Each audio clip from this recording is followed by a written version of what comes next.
This is Road to the Golden Door, where we unpack the proven success formula straight from the minds of Golden Door winners, uncovering the motivation, methods, and the mindset it takes to become an elite performer in door-to-door sales and in life. This is Road to the Golden Door. Now, here's your host, Mikey Lucas. What's up? Welcome back. It's Mikey Lucas, Road to the Golden Door. I got a special guest today, two-time Golden Door Award winner. Dude's been knocking for 4 years straight. He's done 2 industries, mostly pest control. He's over at the Grit. Nate Holley, what up, brother? Welcome to the show, man. Hey, what's going on? How are we? Awesome, man. Good, awesome. good. So, dude, you just got off of you're breaking records, which at the Grit is not too uncommon, which is kind of ironic and funny. But you just came off of a $1 million rev year. Yeah, fresh off. It sounds like I kind of know the secret, so I'm very excited to dive into that and figure out what your secret is. I think I just figured it out. So if you're listening and you want to know some secrets of how to be do $1 million in revenue in pest control in the summer, you're going to want to listen to this. This is going to be a really good show. So Nate, for everyone that doesn't know Nate Holley, who is Nate Holley? I'm Nate. I'm born and raised in Flowery Branch, Georgia, which is like northeast Atlanta. I lived in Wisconsin a little bit from my first grade to 4th grade, but for the majority part, been in hot Atlanta. Grew up and pretty much just playing tennis my whole life growing up. And first year, like you said, I've been doing this for 4 years. My first year was 2020. I wasn't with the Grit, so wasn't with the winners that I'm surrounded with now per se. So yeah, it's been completely different being surrounded with the people that I'm with here and versus the companies that I was at previously. But this is my 3rd year with the Grit. Just barely finished. Actually selling the mill right after I got married for the 2nd time, which is kind of crazy to say. I got married in Brazil. My wife is Brazilian. All of our family's over there. We got married September 9th. Came back to the States, hung out for a few weeks, and got married again because my grandma's 90, and she's my best friend. I can't get married without her. So yeah, I had 2 weddings, like right in the middle of me trying to finish out my goal. Tons of demons present, and I just barely finished it. I think November 26th. So my total knocking days, though, like it sounds really long, but I need someone to fact check my total knocking days, bro, because I still think it's like right around 110, 115. So, but yeah, just barely got done, and now I'm kind of actually able to settle down and live the married life. So it's been good. The married life. You told me you got like 15 recruiting calls after this. You ain't living the married life, bro. You're still working. Yeah, bro. I am for sure. But it's nice to at least get on a routine with my wife and kind of be able to strap in and be where my feet are now. So it's good. I've been popping around too much. So yeah, we're for sure having traction in Atlanta here though. So it's exciting. Are you back home in Atlanta right now? Yeah. I'm just at my condo and live in Buckhead. So I have a video that I was teaching. I was actually knocking. I was knocking out there, and I don't want to get too far in the details, just because I don't want it to sound like anything crazy. I was knocking out there, okay, not that long ago, like probably 4 years ago, selling solar, and I made this funny video. It was like when I was like really pushing my social media. Yeah, I was like, "Welcome to Atlanta, where the players play," and I was like dancing all over the. I gotta send it to you. It's really funny. Hey, dude, this is where the players play, man. This is the players' playground. We got all the players here. No, but it's actually we're having some more players coming soon. Cody Olive, who you're good friends with, he's actually moving down here in February. So that I think that's going to bring a huge impact to all the players that want to play at the highest level here in Atlanta. So it's going to be sick, man. I'm stoked for the traction that specifically like the Grit and that we've had here. We've had tons and tons of people that have wanted to work with us more than any other year. So it's been great, dude. You need to come back to where the players play, man. You're always welcome. Oh, bro, I will take that invite up any day of the week. I'll be out there in freaking 3 seconds. I'll get my plane and we'll be over there in a couple seconds. I don't have a plane. I'm just kidding. I'll freaking charter Delta. I'll be over there in a couple seconds. Hey, open arms, waiting for you, bro. Whenever you want. I love that. Walk me through this really quick. So you said some stuff there. So kind of how the show works is, actually I didn't tell you this in the beginning, but in our pre-show. But basically, guys, so if you're watching this show is built by Golden Door Award winners for Golden Door Award winners. So Nate, we're not here to talk to the guys that are trying to hit Golden Door. The goal here actually is, and I don't usually tell this on the show, but this is what it is. I'm gonna tell you now. So anybody that's listening, you get to know the pre-show now. So Nate, when you're talking, I don't want you talking as if I want you talking as if you're talking to other Golden Door Award winners. That's the mindset. You're talking to everybody. You're talking to the other Kobe's, the other Jordans, the other LeBrons, the other Brady's. You're talking as if you're already you're already in a room only with those guys, right? The other Cody's. You get the point. Yep. And then what I'll do is I'll bring you down to the guys that are hitting like 300 rev or 50 solar deals a year, and I'll ask you about them. But otherwise, I want you talking as if you're talking to a crowd of other Golden Door Award winners, and then that should work out. So guys, this is really built for other Golden Door Award winners. But obviously, if you're not a Golden Door Award winner, obviously this is there's it's tongue in cheek here. You're going to be able to get obviously a ton out of this because the goal is to get out of Nate what he has in him. What's that dog? And why is he there? What is he doing? Like the dude just said he just got married in the middle of his $1 million revenue season. Like that is crazy, dude. So I'm really excited to be able to interview, bro. And Cody's good dude. I love everybody at the Grit. I always tell everybody on the show, I'm like, dude, this is about to be the Grit's freaking podcast because you guys have like 7,000 Golden Door Award winners, and that's all I interview. So I think I was telling John Taylor, I was like, oh, bro, like I'm gonna probably just have to have you guys in like a group interview or something like that. So it's not like you guys don't like take over my podcast. No, there's there's obviously a lot of Golden Door winners out there, but the Grid is definitely doing something specific. And if you're listening, this is something that I want to make sure you take off the competition and you can look at the inside of what the Patriots, if you will, the Brady era Patriots are doing. I look at that. I look at you guys as you guys are the Brady era Patriots, and I want to see the inside of what that looks like, and obviously share that with the public as an abundance mindset. I know that you guys have all been super open books. Obviously, I really appreciate that because it helps me as well. Because obviously, still, I don't run a door-to-door company anymore, but I still run companies, with people and issues and things like that, and growth and the economy and getting copped out, right? So we still run I still run companies and still have team members on my team, so I'm still learning from you guys, so I appreciate that. Tell me a little bit about this. You just coming off of your $1 million year, and last year you hit just above a Golden Door. What do you think the difference was, just from the 651 to the $1 million year? I honestly, I don't think that there was like much that changed with like as far as like work ethic goes. I honestly felt like I worked like almost like not even as hard this year. As far as like my time spent on the door is just because there was so many things that like I did have to like juggle with this summer. As far as like planning for one wedding is kind of a lot, but like planning for two weddings is like it is a lot. And so like maybe my work ethic wasn't like way tremendously like different. I think it was like right around the same or maybe even a little bit less, but I felt like just probably one of the biggest things of the factor of me being able to have the jump from 650 to a mil is just telling my subconscious to shut up. Really, it's just being able to control that little voice in a manner that like previously like sometimes I didn't. And a lot of it ties in with baggage. A lot of it ties in with like not letting like external things from back at home or baggage like carry on, and just being able to control that little voice. And I feel like just being able to control your thoughts, that is what stems from like your subconscious, right? Like your subconscious always feeds you thoughts, and like it is for sure a different person than who I am. Like I Nate Holley, like I am not my subconscious. Like the subconscious, he wants all of the comfort things. He wants to do everything to put you into the comfort zone.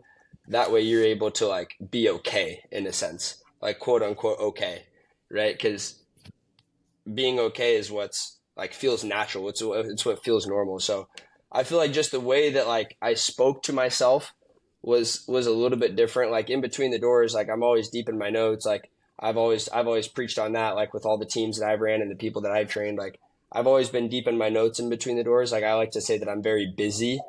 Like in between the doors, like I am constantly saying things that I believe in myself, like, and I'm writing them fast, right? In between the doors. Because if you can physically write things down, then you can physically override negative thoughts, right? It's like they have no space to be there if I'm like super busy telling myself all of the positive things, right? So I was doing that, like, for the past few years, but this year I kind of even like switched it to like almost like talk crap, right?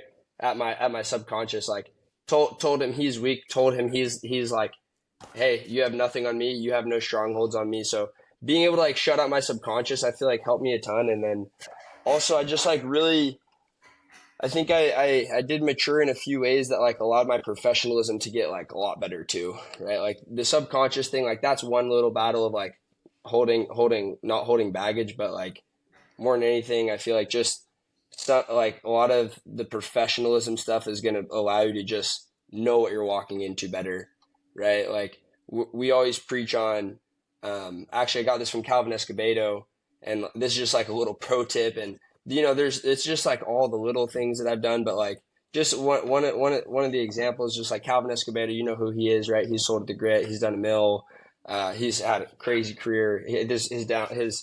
I think he did 40 million this last year. So he's trained some of the best people that have ever done it. But being able to like know exactly what I was walking into, having my professionalism, having my organization before like I was going to knock in any hood, and knowing exactly where all my people were going to knock, it allowed me to be prepared in a different way. So like every night before, I would always be on my iPad and looking and strategically mapping my area, right? Like I was there and I said, okay, if this is my hood, if I see it's like this little neighborhood by a lake, well, I know it's probably going to be X type of people, right? And I probably know that X company has knocked this, and I probably know that this is what their average contracts are in there, right? It's like I like will put myself in that shoe to know like, okay, like I'm already here, I feel it, I know what it's going to be like. Like it's not going to be like a jack in the box when I get there. I'm not going to crank the wheel and it's going to ding ding ding, boom, jack in the box. Like what the F is this?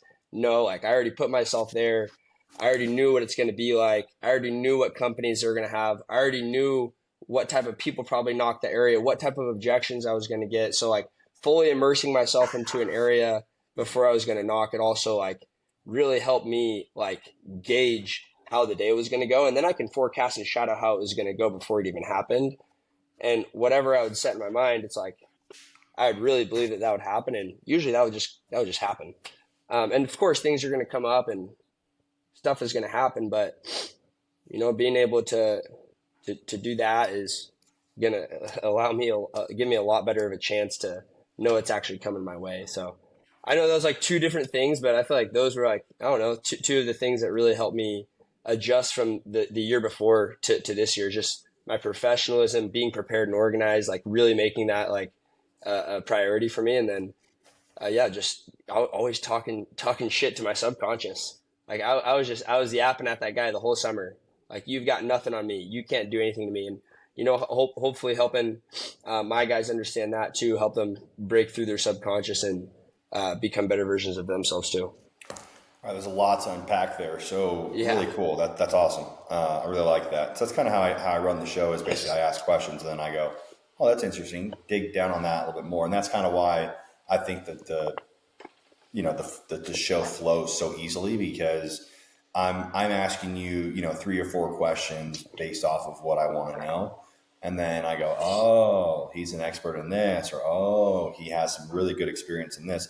And the hard part is, like, as I've watched obviously podcasts and books and all that stuff and shows, like, you can tell when someone doesn't know how to interview somebody, when it's like, hey man, like, they're not that good of they don't really like with this subconscious thing or this like hood management or strategy, like, you're going to be able to talk to it as if you're an expert, which I'm really excited about. right? So I just try to stick around that stuff, not talk to you about ice hockey rather than tennis, if you will, right? Right. No, that makes sense. So walk me through because I think that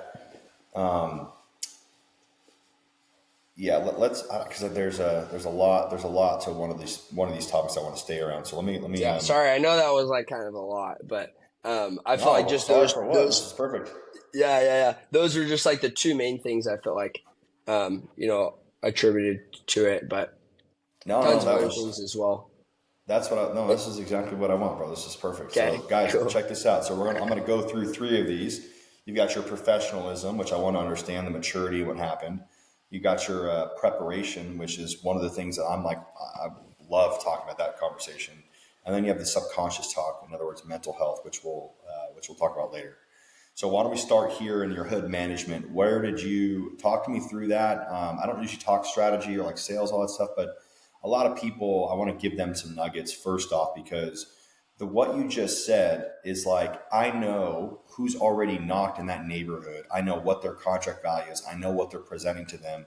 It's the same thing for me. When I was in solar, I knew that whenever I'd go to a new neighborhood, that there was 2 companies that had already hit that neighborhood, and I knew exactly how they pitched on the door. If they presented on the door, I knew exactly what they had already said, and I knew what they were offering because I'd already taken over quite a few of their deals prior, and Yeah. they would. That's all that they would do, and it was really easy, honestly, because they wouldn't knock every door. They would spot knock. They were like, get in your car and drive to like signs of life, and I'm like, oh my god, this is gonna be so easy.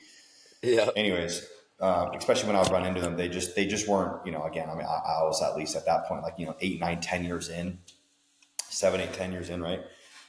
So tell me a little bit about this. Like, where did you learn how to, like, where did you come up with that understanding of, hey, this is, like, is it because you see trends? Like how did you notice those things as far as like knowing certain neighborhoods, certain like are you, because I thought in blitz models or summer models, you just sweep through neighborhoods, you don't go back through, or how does that work for you guys? Yeah. Well, I would just like, obviously, I think just a personal experience that like the newer neighborhoods, like from if in the past 7 years or 5 years, it's like that the cookie cutter neighborhoods, like, sometimes those are like the most like went to neighborhoods for like a lot of companies. Like they'll just go to the newer neighborhoods right away. So I'll know that like, oh, Moxie, GreenX, EcoShield, Aptiv, whoever it is, like the companies who knock they've been to that neighborhood before, right? And then I'm gonna like, and then if it's a neighborhood that's like a lot older, well, those usually don't get knocked as hard, right? So it's like just having the basic understanding of that first is gonna allow me to like know, well, has it been knocked or has it not been knocked, right? So like depending on like how old the neighborhood is, like I'll make that decision first. Like, okay, has it been knocked? Has it not been knocked as hard? Right. And then kind of going from there, it's like, okay, well, if it is a newer neighborhood in the past 5 years, okay, we know it's probably been knocked a lot. Great. I'm already knowing one more thing than like it being like just a total random neighborhood for me. Right. And then it's like, okay, so what type of houses are they? Are they duplexes? Are they single family homes? Are they big houses? And okay, let's say, okay, they're duplexes. Okay, cool. They're duplexes. They're still in the past 5 years. Well, now that I know that like the bandwagon's going to get really hot in that neighborhood, right? It's like if one person does it, well, if you share a wall with someone, you're going to share bugs. Cool. Other people will do it too. So I know once I get my first deal, usually the second or third one is going to come pretty fast. So I know for that neighborhood, like my goal is I'm going to try to get my first deal as quick as I can, right? Because if I'm like rushing out to area and like I'm done with my morning meeting, I'm sprinting to my car, I'm getting to that area. But once I get the first deal, everyone knows people that live right beside each other, so the bandwagon is going to get hot quick. So I already know that's gonna happen that day, right? And then I can see, okay, well, what's like around the area? I'll look for like things, like does it have trees? Is it flat? Does it have like rivers, right? If it has a river, well, guess what? They're probably gonna have like some ticks, right? And they're probably gonna have like if it has trees and rivers, it might be like spiders and ticks is like what I already think is the main bug that's going to be there, right? And it's like, even just from those 3 things, if I've never knocked the neighborhood ever before, well, I already know that the bandwagon's going to get hot fast. It's been knocked before by people, right? So I just have to know that I'm just better than the other guys that have knocked it. And then I know that the big things that I'm going to hit is going to be like on ticks and spiders, right? So it's like I'm already so familiar with like how my environment is going to look like before I got there, just because I have a clear understanding of like my setting, the people that have knocked there, and then the type of like bandwagon and how fast I'm gonna be able to get people to like get deals, right? So it's like I'll look at those things, and then from there it's like, yeah, I can even go like farther into the depth, right? It's like I can start memorizing the street names the day before. I can start memorizing the people's names the day before, right? Because how awkward is it when you knock on when you're in a neighborhood, right? And like sometimes you forget your name and like you got to look back at your iPad. You're like, hey, how's it going? Good. Like take care of this guy. It's Lori, and then Smith, right? And you show them, but it's like if I memorize the names before and like I'm not even looking at my iPad, and I'm like, yeah, I do Clay Famiano, we do Troy, the Smiths, and then like I'm naming them without even looking at stuff. That's gonna instantly build credibility, right? So I'll even try to do stuff like that. That way, like off the bat, like I know more about their neighborhood than they do. So yeah, I feel like those are some of the things that I'll do to just prepare myself and put myself in the days that day of knockings shoes the night before. So that leads into, I think, the next way here. So then we'll probably try to unpack the two of these together. So that is a bit of preparation, which I think a lot of guys, what they'll do, and girls obviously, but I think what they're doing is they're just kind of just willy nilly swinging the bat, and or they're over preparing and over hyping it. Yep. I have seen both sides where they willy-nilly swing the bat and then, just like blind swing. And then other ones that are like, if they don't know every name of every, person on the street, they're not knocking it yet because they just are not comfortable, whatever. So let's talk about over-preparing first, because I don't think it's really talked about. We haven't talked about that on the show yet. Yeah, no, for sure. I would say like, yeah, like, dude, shit is gonna hit the fan, right? It's like we talk all the time, like about like at the GPS. I feel bad, like I've missed like the GPS meeting that the Grit has had, which is like the Grit Progress Series meeting that they do. I've missed it actually the past 2 years. I was getting married this year, and then the year before, I think it was like literally on my mom's birthday. But anyways, 2 years ago, I think Calvin Escobedo was the one. I keep mentioning him. This guy's like, obviously you can tell he's impacted me, but like he was talking about like to like for anything successful in life, like there's always going to be shit, like it's always going to be there, and like you can either like have it be rubbed all over you, or you can like want to eat the shit sandwich, like in quotation. So for sure, like there's like nothing, like there's so little days where like things are ideal.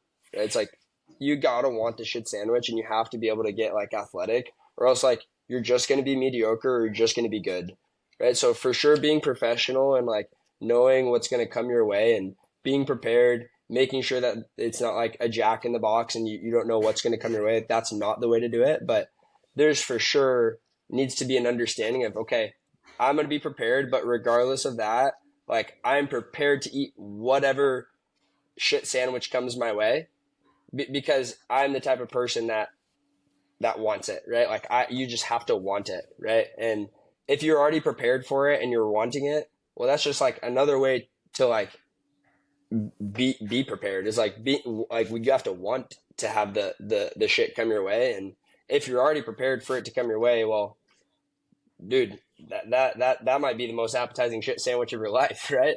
It's like you can actually feed off of that. So yeah, just being able to like get athletic, that's like half the battle. Like things are just going to go wrong. You're going to botch it. You're not going to be able to close a certain person, and they're going to like almost give you their credit card, and then they're going to go and like have to drop their kids off at soccer, right? And it's going to like mess with you. But it's like, if I want that, if I know that going through that type of trial is going to help me like prove to myself that hey, like even though that person didn't get it, I didn't get that person, that I'm going to use this energy for the right reasons, and I'm going to go and I'm going to find the people that will make the deal happen with me. Like it's going to help you a lot. So yeah, you just got to want the crap sandwich. And I think if you're prepared with that in your mind, then the crap is going to be a ton easier, right? So that's what I would say. Walk me back through when have you or what do you deal with when your guys are over preparing or preparing at the wrong timing? Meaning like, okay, you're like in the middle of hood or you're on the way to hood and like instead of getting right on doors, you're preparing. So walk me through that. How do you break your guys from not having that structure? Or yourself, I guess too. Yeah. Um, I think that like, like preparing at the wrong time is sometimes it's like, I don't know, you prepare all you can, but like there's just so many things that's just like you have to prepare for like the unprepared. It's like you can prepare all you want sometimes, and even if you're the type of person that like was so prepared and you did map out everything, it's like you also like really in the same sense like I I think that you just have to prepare yourself to know that all of the unprepared things are going to happen. Right? It's like telling yourself that this and this and this are like probably going to happen, and knowing that like in your mind already that you're ready for whatever type of negativity or whatever type of rejection or whatever type of like no's are going to come, or getting copped out, like knowing that that's probably going to happen one day and it's probably going to happen soon and it might happen like a couple of times, like putting yourself in the shoes of like the unknown will also help when the unknown happens, because like it already happened in your mind. So when it happens, it's not really a big deal because you already knew it was going to happen. Whereas like a lot of people, I think that they just get so caught up in like what they like should be doing, and like what needs to be ran like the proper way, that they lose sight of, hey, the unknowns are going to happen. So let's go ahead and set aside in our mind that this might happen, and when it happens, it'll be a lot easier to face. I know that was. Hopefully that kind of like makes sense. That makes sense. Just so you guys know, if you're listening, you don't know what copped out means, is when you're knocking in the neighborhood and the cops get called on you. And the cops Yeah, tell you, I don't care if you have a permit, get out of this neighborhood, boy. And that's, it's a little kick bit rocks, demoralizing. get out of Yeah, here. kicking. Yep, Yeah, so yep. that's what copped out means. You gotta be ready for those moments in your head, and when they happen, it's like, hey, I've already ran through this in my head. It's nothing that I wasn't ready for. Oh, dude, yeah, I was not. They did not tell me about that my first summer. I had no idea. I Yeah, didn't know you can and get the cops called on you like that. yeah, no, hey, someone should have told you, bro. The cops are there. And that's where, yeah, I feel like a lot of that ties back to like the leadership of like just letting your guys know that like stuff will hit the fan, right? It's like if you're the leader that goes and tells your guys that, hey, dude, this is going to be all sunshine and rainbows, and people are going to tell you yes, left and right, and like, dude, yeah, if you do this, like this will happen. Like, no, sometimes if you do this, like the total opposite will happen, and like setting the tone with your people that look, like circumstances and situations like this are going to happen. You will get copped out. There will be times where it's piss poor raining, right? It's like just setting the tone with them of, hey, there's so much crap that's going to happen, and it's really all on us to keep each other accountable to like be positive for those situations, because everything is contagious, right? It's like whether being positive or negative, it's always going to move the needle for your team one way or another. Yeah, I definitely feel that. Yeah, one of the first time that I experienced getting copped out, I wasn't copped out, but there was a guy in the neighborhood next to me that got copped out, and he ended up like getting taken in because he was just being a jackknob to the cop, like wouldn't leave. Yeah. So I was like, oh my god, the guy went to jail for knocking on doors. What am I doing with my life? And then they explained to me like, yeah, no worries, you just got to be professional with them and be cool. Like you're just, hey, I'm just here, just trying to do my job, just like you're trying to do your job. Like, Yeah, I'll get out of here. that actually happened to me my first year at the Grit. They called me like the quote unquote like the convict of the Grit, because yeah, there was a situation where I it's a long story, but anyways, I went to jail for a little bit, got right out, got the permit situation um, dealt with, and everything was fine. But yeah, that's funny. They call me the convict, quote unquote, of the Grit, because I went there for a little bit. But yeah, you got to be prepared for those situations to happen. You just got to know that the the crap is going to come, and you got to want the crap sandwich. And if you don't want the crap sandwich, then it's going to get rubbed all over your face, and it's a lot harder to rub crap all like off of your face than pooping it out the other end per se. Facts. Tell me a little about this professionalism. Like, what were some big differences that you noticed in your like going from a salesman to a sales professional? Um, I feel like it was What just what what, like, what were you doing differently? yeah, it's like nothing crazy, just like the simple things, um, like actually making sure that my my room was always clean. I actually making sure that like I followed up with all of my guys after each day, or the guys that needed to be followed up with, right? It's like whether someone ripped or they didn't rip, and knowing which guy to follow up with. I feel like my nightly routine just like completely changed.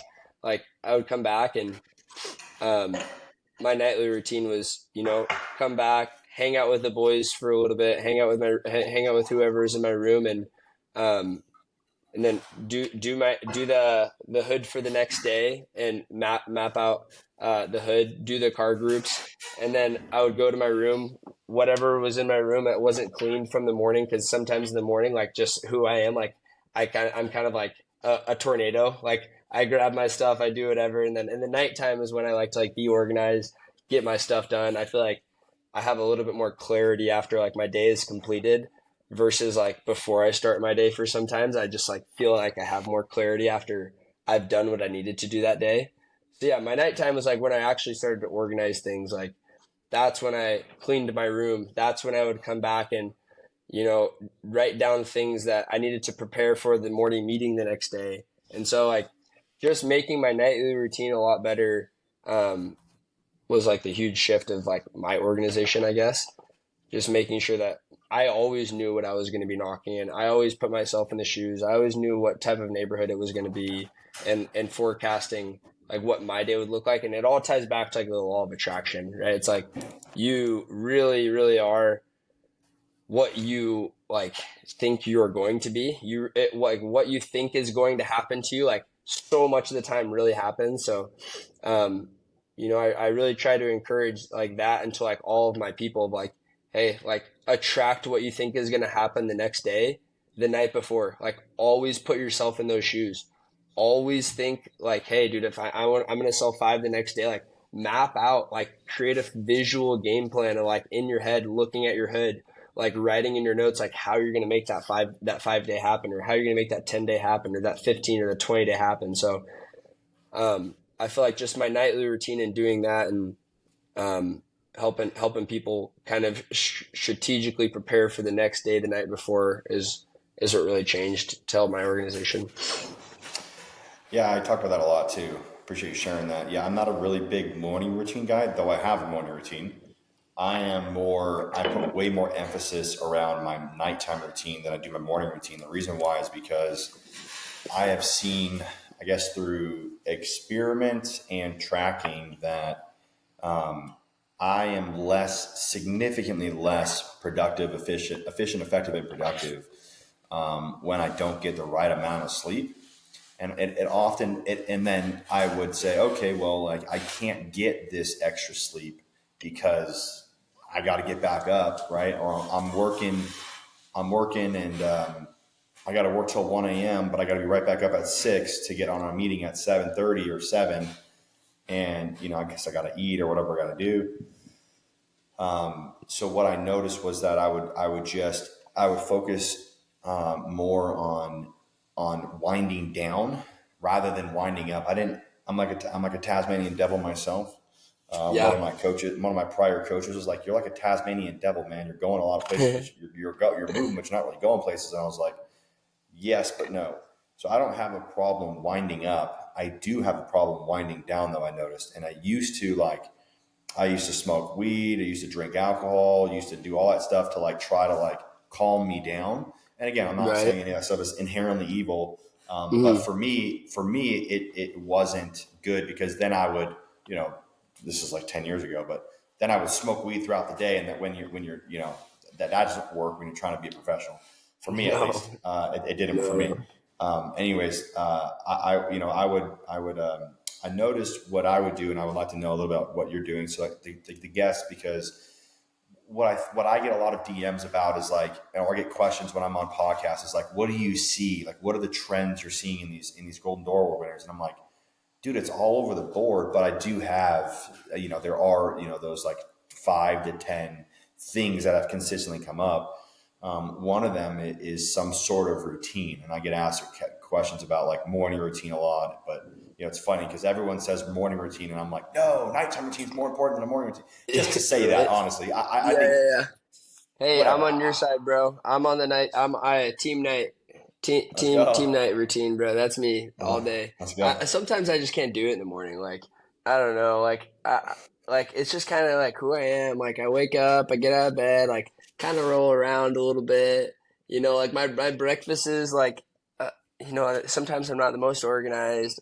I'll go and find something to eat, and then sometimes like since the hood and stuff will be done the night before, like I might even go back into bed a little bit, right? So it's just like who I am, and having my mornings is almost kind of sacred to have. Like that's like my own time to kind of do what I want. So yeah, I don't like to be too invested with doing all the preparation and organization in the morning. I kind of want to just be a lazy bum sometimes, and that's just who I am. But yeah, doing it the night before has always been easier for me. Your boy Hudson Ashcraft was like, bro, I do a 2.5 hour morning routine every day, and I'm like, God bless you, brother. Yeah, dude. I'm lucky if I can do like 35, 40 minutes, and I do. But I used to do like an hour, and it's like when I was in my mid 20s, bro, I was working out 2-3 hours a day at the gym. Now I'm lucky if I can get freaking 45 minutes hard in the gym. Yeah, hey, working out in the summer is hard. Like I was consistent with like doing like the body weight stuff in the mornings with like the push-ups and sit-ups. Like I was always doing that. And that worked for me. But my diet, honestly, this summer versus like the previous summer is like a lot better. But yeah, dude. Hey, Hudson, hats off to him, bro. I'll roll around in the morning for 30 minutes, but when I'm locked, bro. Good luck outworking me when I'm there. I got my morning sleep. Let's go. That's when I get my REM cycle. What's funny is that's actually what I want people to understand, because like people think they have to because the gurus on the internet have made it that if you don't do certain things, you're oh gosh, sorry guys, hang tight. No worries.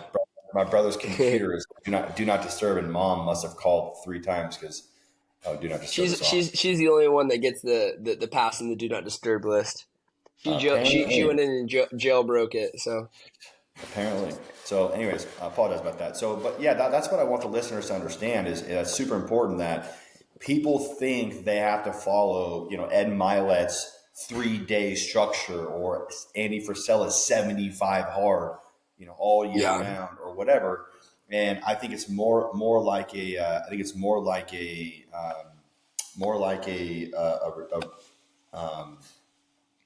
finding your own groove. Yeah, finding your own groove, more like a trial and error where,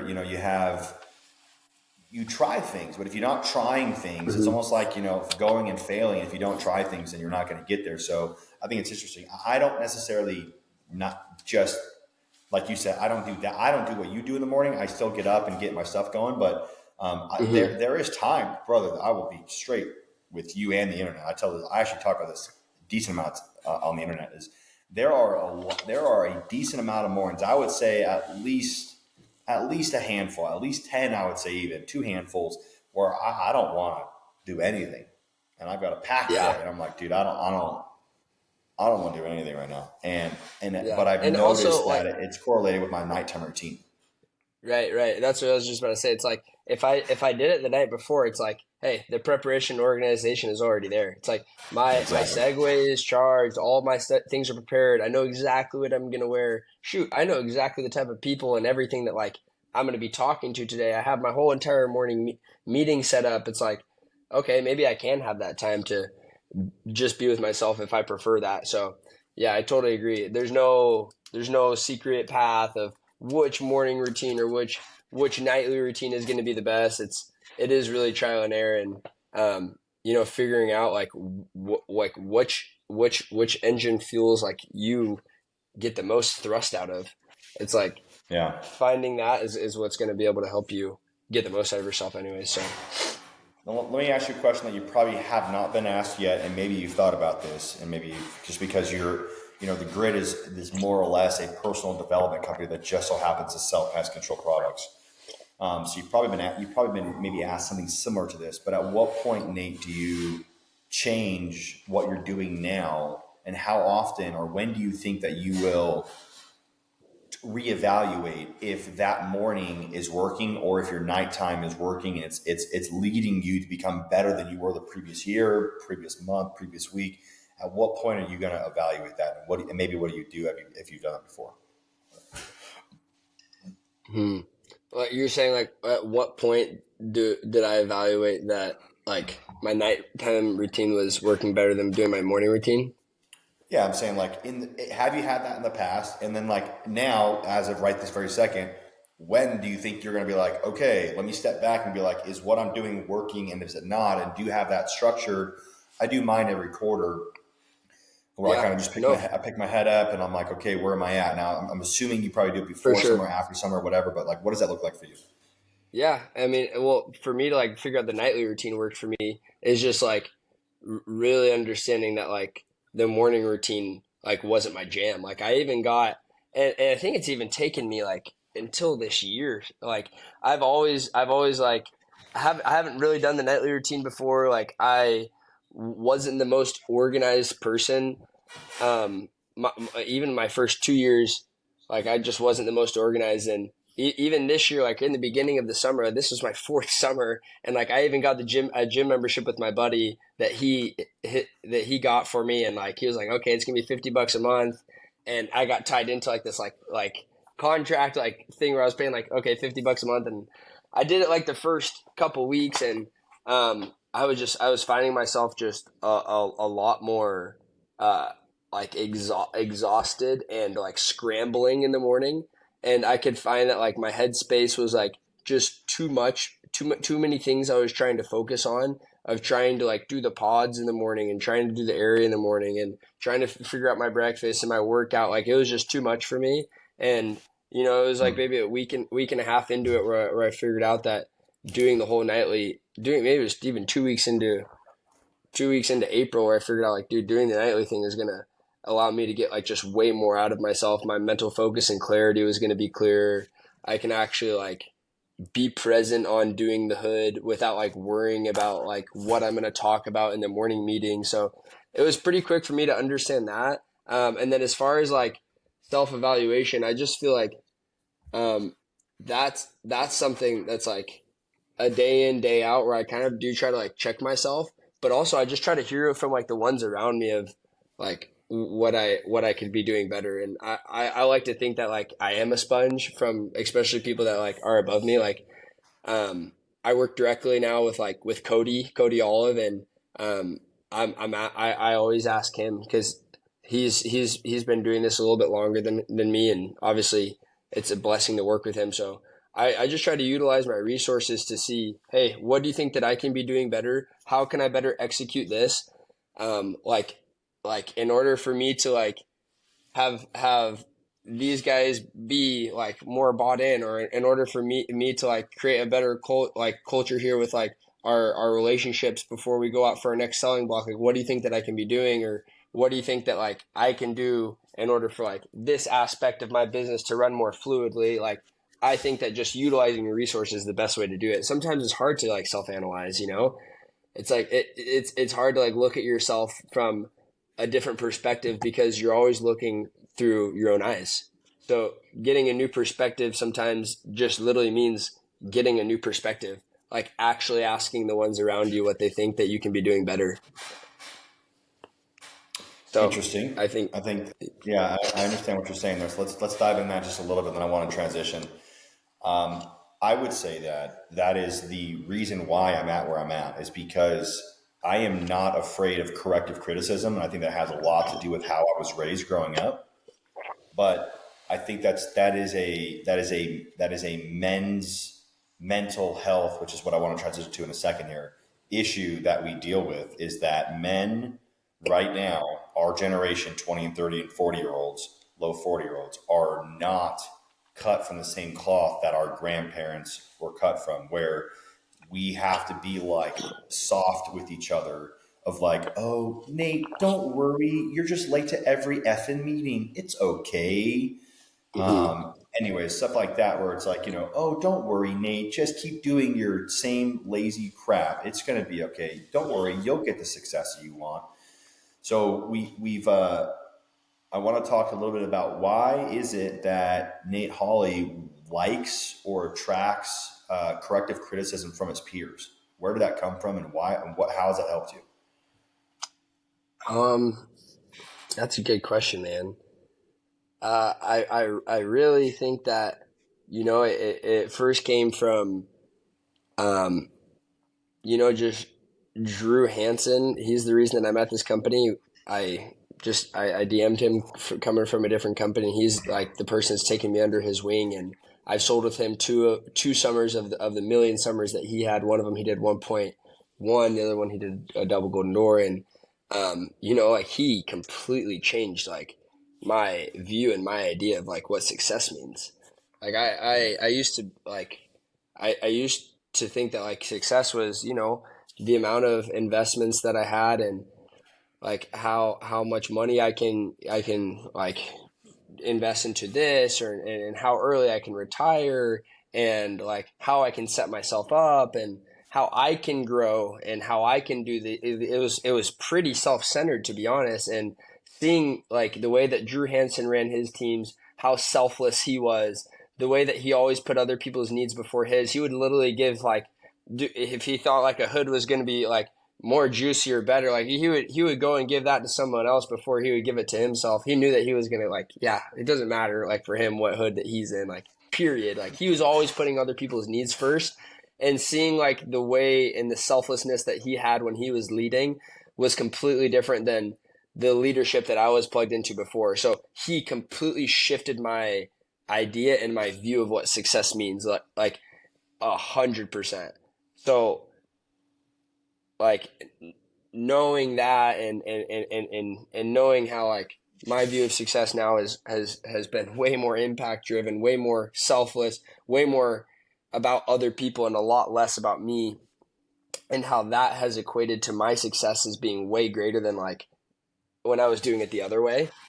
Like that in itself is allowed me to open my ears to whatever these guys want to tell me, whatever Drew and whatever Cody and John Taylor especially, and Garth and Josh and Ben, especially the managing partners. It's like I will for sure be open ears to what they have for me, because I know how they view their success, and it has nothing to do with really them, and it has everything to do with other people. And that's something that like I can really get behind. So um, and also when you're doing things just like, for other people, you're just gonna be a better person. More people are gonna want to like work with you.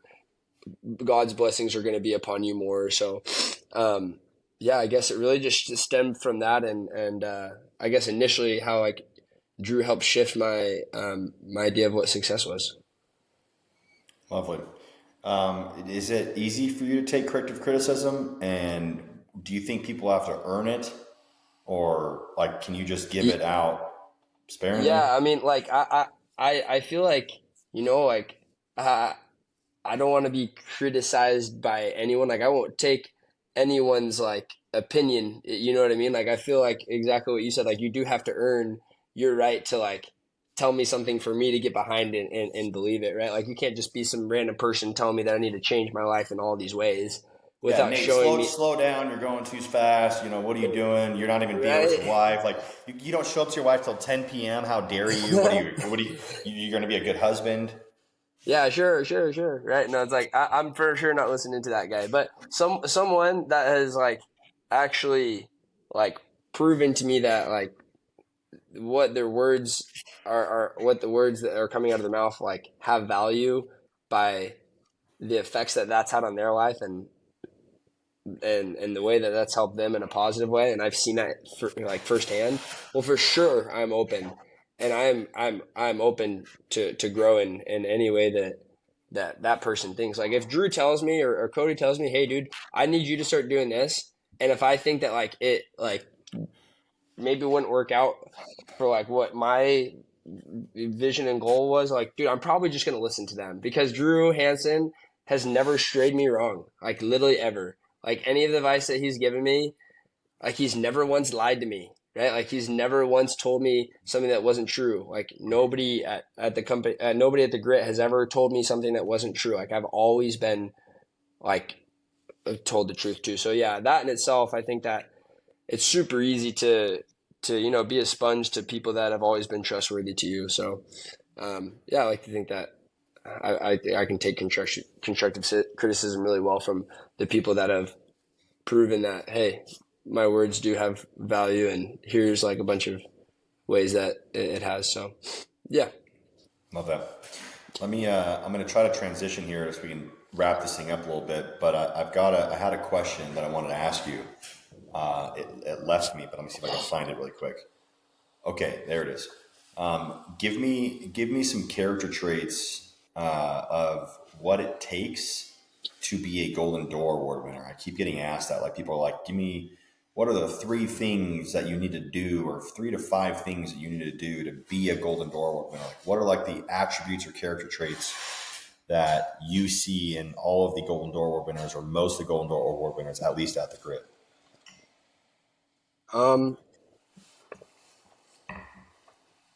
That's good.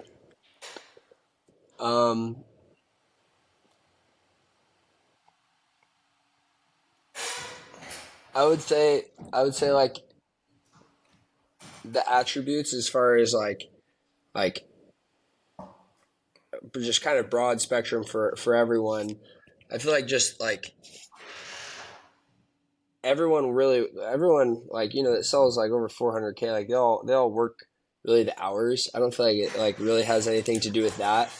But like stemming off of that is just being present when you're working the hours. Like presently working the hours is like I think the first thing that it really stems from, because anyone can like go out there and work all the hours, but like presently working the hours, like me being in my notes and constantly and Corbin Hansen being in his notes and constantly like telling himself the positive things that he believes in himself.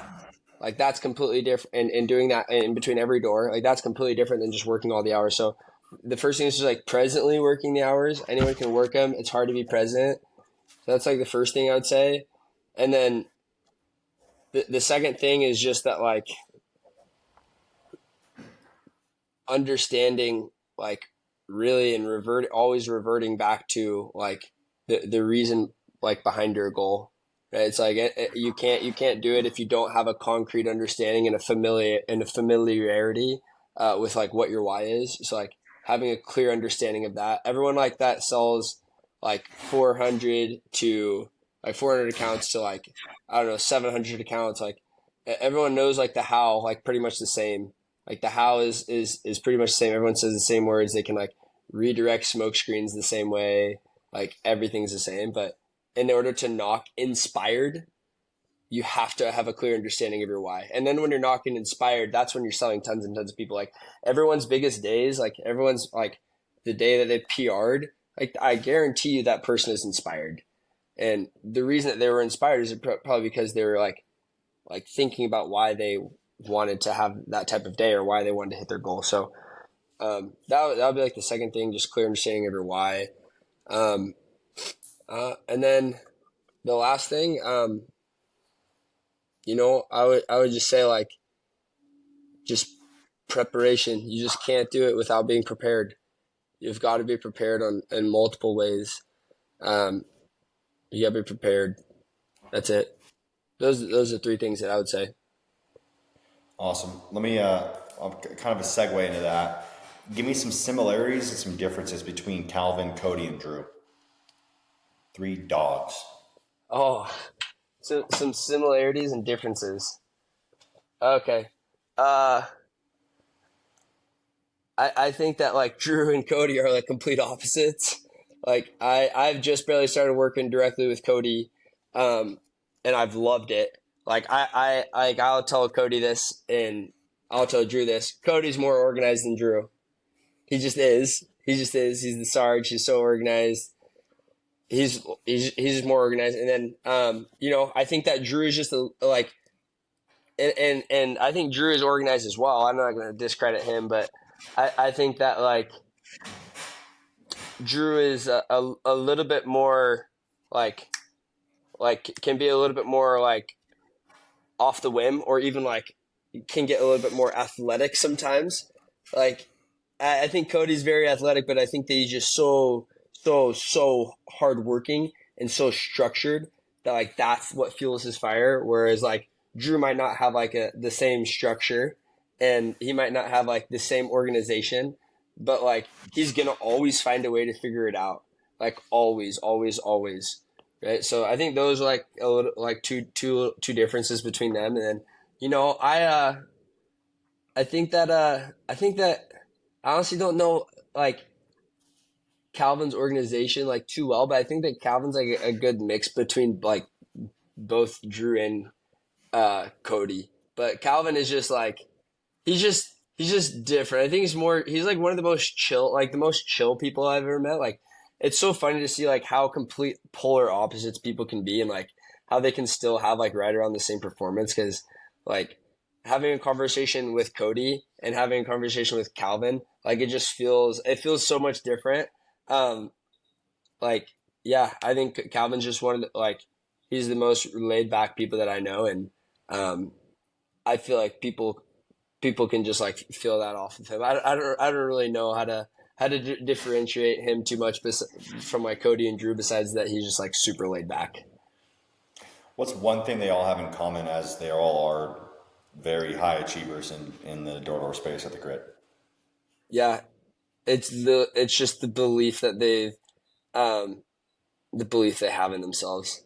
They just all know that they're winners, and they all know that they'll pay whatever price it takes in order to like provide an A+ experience for their people. Like they don't care what the cost is. They're just winners. They'll win. Like the winning doesn't like it. The way they view their winning and the success of their winning has nothing to do with them. It's like it's all based on like their people's experiences, and if someone doesn't have all of the tools and resources necessary in order for them to have like an A+ experience, like that'll all fall back on them. So yeah, I just feel like them being winners and paying whatever price it takes to make sure that everyone around them excels. They don't care what the price is; they're willing to pay it. It's funny. I'm a repeat guy. I read books on repeat. Some of these books I've read 60, 70 times a piece. I watch videos hundreds and hundreds and hundreds, if not thousands of times, depending on how long it is. The Millionaire Booklet, Grant Cardone on the audiobook, I've read like 1,000 times. It was just on repeat for like multiple months in a row. It wasn't even that good. It was basically like a small little ebook. It was probably like an hour and a half, 2 hours long, like that. And I would listen to it on like times 1.5 speed, and I would just crank through like 3 or 4 times in a day. I'd listen to the book over and over and over again. Wow. Ironically, I should go back through it just to see kind of what I learned from it.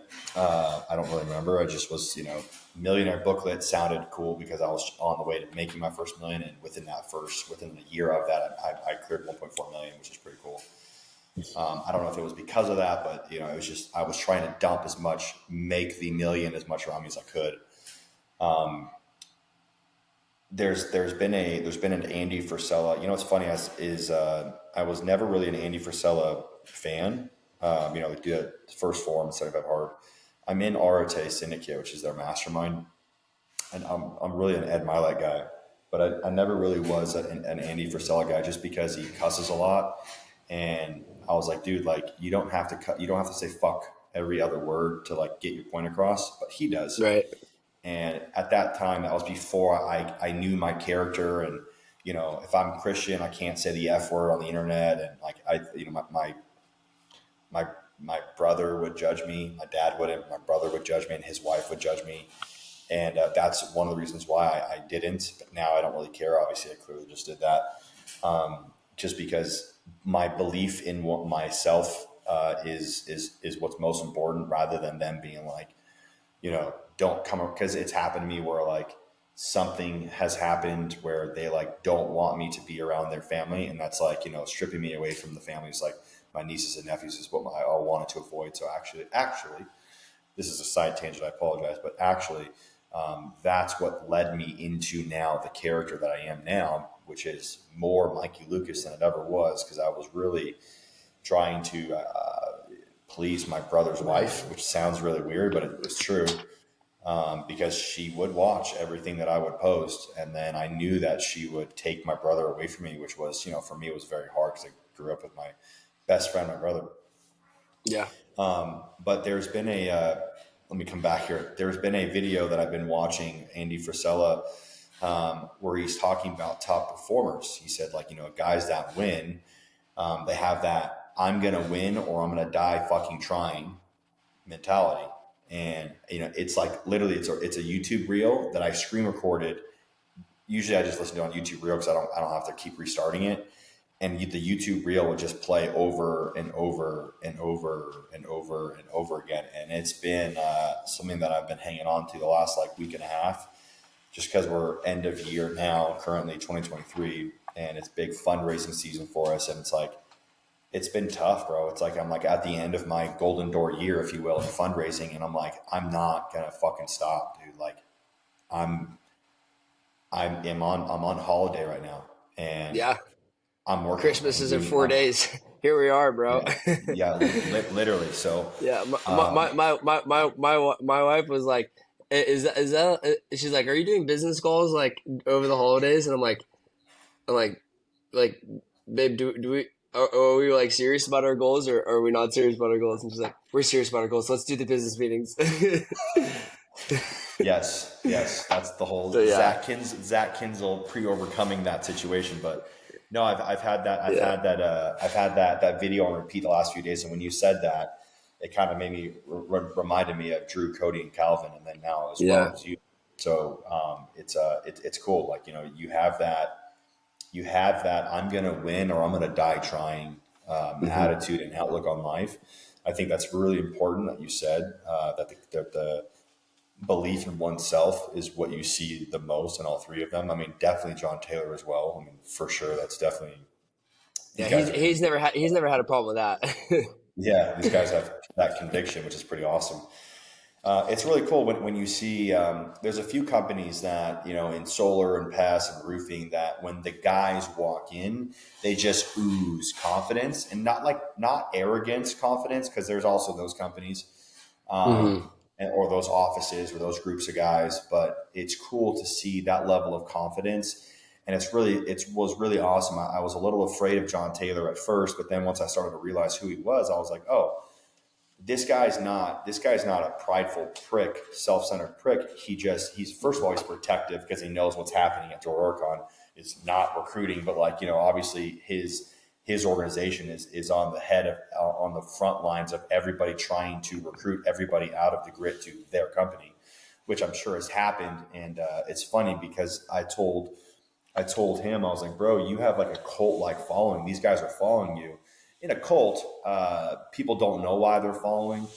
The definition in the grit, you guys do have a cult-like faith, belief, following, but you do know what you're following, which is really cool. And it just goes to show that John Taylor and team, not just John Taylor, but John Taylor and crew entirely at the grit, knows what the hell you guys are doing and why you're doing it. You have clarity. And that's why I tell people, I'm like, bro, the grit is just, and that's what I ran too. My companies were all personal development companies that just so happen to sell smart home products, personal development companies that just so happen to sell solar panels, personal development companies that just so happen to sell roofs, so on and so forth. Like, it was really cool. So that belief in oneself, preparation, and then purpose driven is what I got out of those.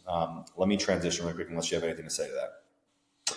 No, I totally agree. I think that, all the leadership and all the managing partners here, all the cult like following that they've created, it all stems from their selflessness. And people can get behind selflessness. People can get behind trust. people can get behind transparency. People can get behind all of the values, the impact, that all the values that they've had. So, it's been such a blessing to be able to do life with these guys and have them actually view, me and some of my best friends as partners. So it's been really Awesome. cool.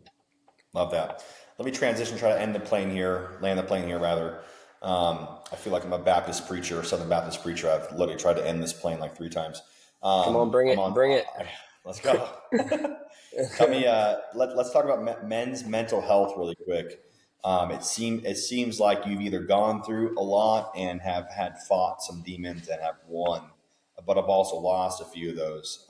Let's talk about this subconscious. I tell my subconscious to shut up. Mhm. Where did you find that out at, and how did you understand that wasn't actually you? Yeah. So it really stems from like my tennis career growing up. Like I said earlier, like I always played tennis growing up. I was a really good high school player. I was a really good middle school player. I was actually undefeated in high school. Uh, I never lost one high school versus like my high school, Flowery Branch versus another high school. I've never lost. Um, I think my record was like 62 or 3-0, right? So it's very, very good when it came to like high school tennis. And when it came to tournaments, like I was always just like pretty average, right? There's like USTA, they do like junior tournaments that they would have, and they would have like all the different levels, like the Georgia, the Southern, the national levels, right? And I would do really well in the Georgia, the state levels. And then when it came to like the Southern levels, like I was just like mediocre. Like I never really won a Southern tournament. Like I've always wanted to win a Southern tournament growing up, and I played like academy tennis growing up, where I was literally in a very good training program starting at like the age of 11, and my whole goal was just to win a Southern tournament. And I'd always make, I would sometimes make consolation finalist or consolation winner, but I never won one, like ever. Like even up until college, like I was I was good, but I never won any of the big tournaments. And um, I think that just like growing up, like I let my subconscious just win, and I let him win too many times, right? It's like I let him think that it was totally fine, and it was totally comfortable. It was totally okay for me to be right there in the middle, being at the Southern level 3 tournaments, and just being like the consolation winner. Like I thought that was still good enough. Like people would still give me like good looks and like dap ups and like high fives, and like I would still get my praise, right? And especially being in high school, like crushing it at the high school level, like I would still get like all the quote unquote praise and like respect from it. But like Mm. deep down inside, like I knew I really wanted to win those tournaments, but I always let my subconscious win and let me feel like that was okay and comfortable, right? So it was really just like making it personal with him, right? Making it personal with that voice that was saying, "Hey, it's totally fine for you to win, and it's totally fine for you to be a consolation semifinalist or a consolation finalist." Right? Making it so personal with that voice, like stepping in uh, to something that's completely different, which is doing this job, right? And like being able to be aware of that voice is half the battle, but like knowing how to talk to that voice is what's gonna like allow you to break through it, right? Once you're aware of the voice, it's like great. Now you know like what you're up against, right? But like being able to constantly like shut that voice down and have like the true version of yourself and who you really want to become speak louder. That's the next battle. So that's like where I got my awareness from. And then I think everyone is different. Everyone has had something in their life where they were totally okay with the outcome, even though like the deep down inside they wanted something different. Um, Mm. and not being okay with that and coming to that is what is really going to allow someone to break through. So yeah, I just totally wasn't okay with that. And I was talking, and then I just started talking smack. And I'm always a big like deep in my notes guy. Like especially like when like personally when I'm knocking, like I am always in my notes. Like I look like a madman when people answer the door, just because like I am deep, like telling myself so many things. So I was already used to like being in my notes, and then it kind of just transitioned to me like just talking to that voice a little bit, like, hey, you've got no control over me today. Like you like you have got no control over me today. Nothing that you put in my brain, I won't accept any of it. Like, you suck. You're a little B, you know. You're like, you're not gonna have any strongholds on me. Like, just talking to him and like talking crap is what like allowed me to push through it and like really just put that voice in its place and like just not allow it to be present anymore. So, and then and then once the voice is gone, it's like, okay, cool. Now it's flat track now. Now it's like, okay, the voice is gone. Now I can start building and stacking all of the positivity, on top of each other. So yeah, I was like being aware of it and then just knowing how to fight it, like just by writing it down. So that's what I would say. Why, walk me through some of that, walk me through some of those dark times when you realized you weren't going to make it in tennis after you'd been playing so long. What was that? What was some of that like? What were some of your vices, or what was that dark time look like? Yeah. It was like a lot of the dark times, honestly, was like my junior and senior year of high school when, like I really saw some people break through right where I was at, and I was training at an academy, and there's like some specific people that were training at the academy with me that like I saw were kind of right at my same level, and junior and senior year of like high school is that's when you really see, okay, what type of scholarships can I get, like what school can I go and play for, and it's like that is really the most important time to execute, especially in tournaments. And so like I saw a few people around me, like just a few, like two or three people at my academy, and there's like a group of like 10 of us who are like my age, who like broke through and just totally cut out the distractions, and they totally like just made sacrifices in order to like do super great at the tournaments. Like one of them was actually coming to like the match play on Saturday and doing the physical training with the guy that we had there, and he would go and stretch people out and just like do one-on-one like physical bodies training stuff with them. And I always skipped out on the Saturdays just because I wanted to be with the homies. I wanted to like I was already doing great in tournaments. Like I went and played college tennis my first year, and I went to a D2 school, got a pretty good scholarship. But like I knew I was on like a path to get some type of scholarship, so I didn't really like think that the sacrifice for those Saturdays was like a super big deal for me, right? And I knew that some people were doing that, but I was like, oh, that's totally fine. Like I'm already crushing it in the tournaments. Like I'd rather chill with my homies and chill with my girlfriend or whoever I was dating at the time versus like doing that.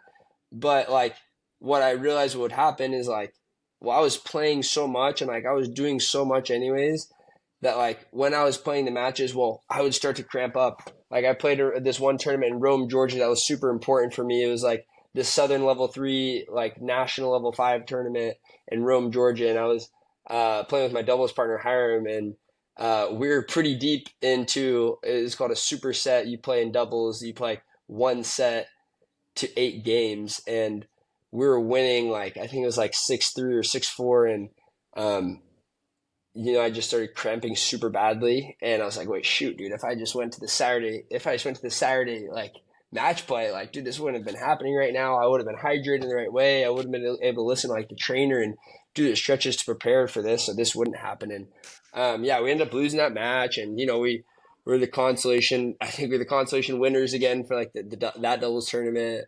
So like it's just really moments like that where like I had to revert back to like during the summer times, and especially doing this job, it's like, okay, like I can either choose right now to go and maximize what I have right here in front of me and work my ass off on this Saturday and actually knock till 10:30 at night, or I can come home and hang out with my wife or go bowling with the boys that are going, or just do whatever feels comfortable. So like reverting back to situations where I had that choice in the past and I didn't make the right one, that was going to help me get to where I wanted to go. Like reverting back to that is what allowed me to kind of push through and break through. So it's just awesome.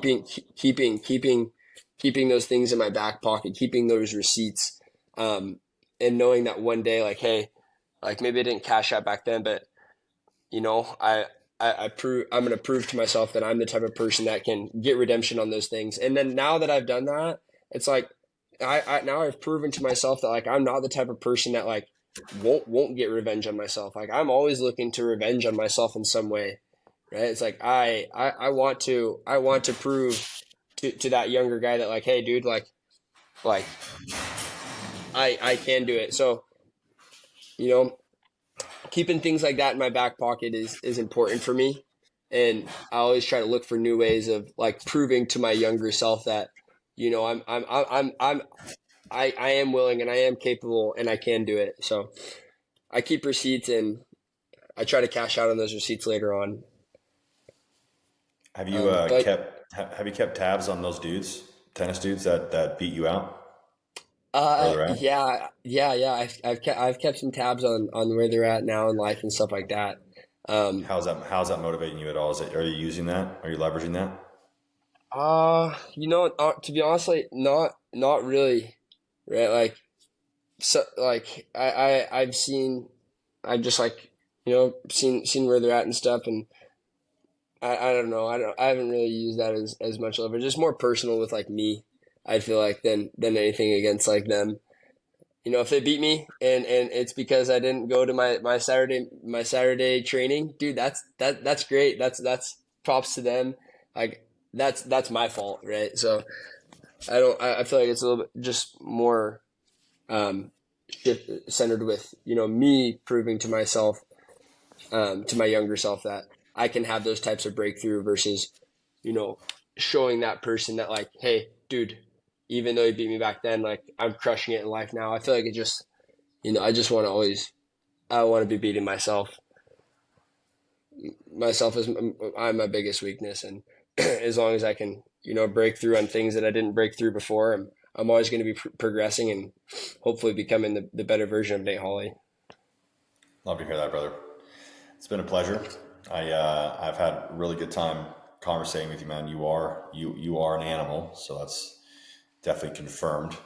Cody said this kid's an animal, so you are. Good job, well done. I can confirm that is fact checked. You are an animal. Don't I hey, appreciate it. don't thank me, bro. On all honesty, all praise to the Lord, dude. I wouldn't be able to be where I'm at right now if I didn't have the gifts and abilities that God gave me. I just chose to, you know, hopefully try to execute some of the abilities that I was given. So like first off, all or lastly, you know, like all praise to him. I wouldn't be able to do it if I didn't have the talents that God gave me. Love that, brother. Appreciate that, and thank you for declaring your faith. That's amazing. Good job. Don't ever not do that. That is very important. Keep that front and center. Where can we find you at, Nate? I want everyone to be able to follow your journey. I know you post a lot of really good content on the internet with your wife and your journey and with the grit and all that stuff. Where can we follow you Yeah. at? Well, you can come find me in person if you want to. We have an in-person office in Alpharetta, actually, Alpharetta, Georgia. It's like 3655 Brookside Parkway. That's where a Grit Atlanta division is. So if you want to come find me. That's where you find me. Find me. I'm always in there. I'm deep in the office always. Right now I'm in my apartment, just because we're getting some things done for Christmas. But hey, I'm always there if you want to come find me in person, and then online. Instagram, Nathan P. Holley. It looks like Nathan Foley. And then that's my Instagram. And then you can always go follow the Grit ATL. It's grit.atl. That's our Atlanta division. We post a bunch of the events and trainings that we do on there too. If you're in the Atlanta area and you want to come slide to a training or event, we do Thursday night bowlings at the main event in Alpharetta. Anyone's can come and hang out there if they want to too. So that's it, man. I'll make Those sure my to hit you up when I plugs. get to ATL. Yeah, Come find me. I'll make sure I'll pull up. I'll pull up when I go to ATL. I actually go to ATL probably 2-3 times a year, so I'll make sure I pull up on you Yeah. guys. No, we'll for sure link. I'll show you all my favorite spots. So I got Let's you, bro. go. Love that. Love that. All right, brother. Appreciate it, man. Any final words for the Golden Door Award winners? No. Hey, just congrats to everybody. It's not an easy road to get there. So just congrats to everybody, and thanks, Mikey, for having me on, dude. Appreciate it, man. All right, brother. Merry Christmas. Looking forward to seeing you on stage this year and go get that double Golden Door Award next year, brother. Let's go. See you, bro. Appreciate you having me. Bye. All right, man. God bless, man. Bye bye.